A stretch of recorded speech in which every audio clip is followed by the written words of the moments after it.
Hi, my name is David Bradford. I'm a professor in the Department of Public Administration and Policy at the University of Georgia. Hi, my name is Felipe Lozano-Rojas, and I'm an assistant professor at the University of Georgia, as well here at the School of Public and International Affairs. We want to talk to you today about a paper that we have forthcoming in Health Affairs called Higher Rates of Homelessness are Associated with Increases in Accidental Drug and Alcohol Mortality.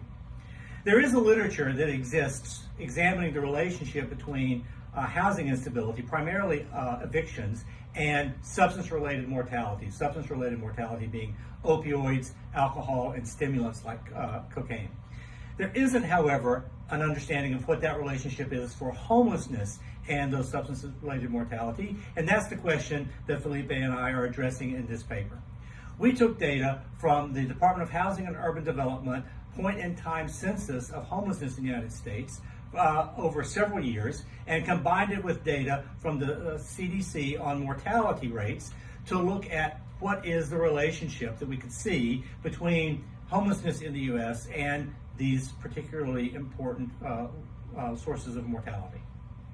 So to establish the relationship there is between homelessness and mortality, we run a series of regressions, and we actually find that for each 10% decrease in the amount of homeless there are in the United States, we associate that with a decrease of about 3.2% on the amount of people that die out of an overdose on opioids.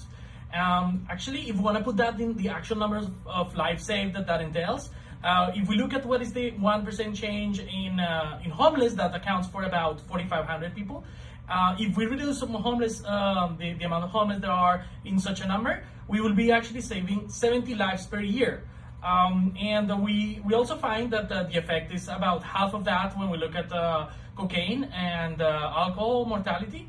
There is also an effect of a decrease where we are able to decrease the amount of homeless there are. Those are the main results that we have in our result, and we follow with a bunch of robustnesses to show that we account for most of the variation, and we only tackle the relationship that stems from homelessness and how it influences mortality.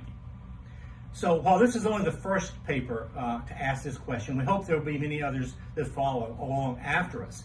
But even with this evidence, I think it's a fair assessment that one way that policymakers might think about addressing this long-standing problem that we have with substance-related deaths in the U.S., the opioid epidemic and deaths associated with poisonings associated with alcohol and stimulants like cocaine, would be to try to additionally tackle the persistent rates of homelessness that we experience in the United States.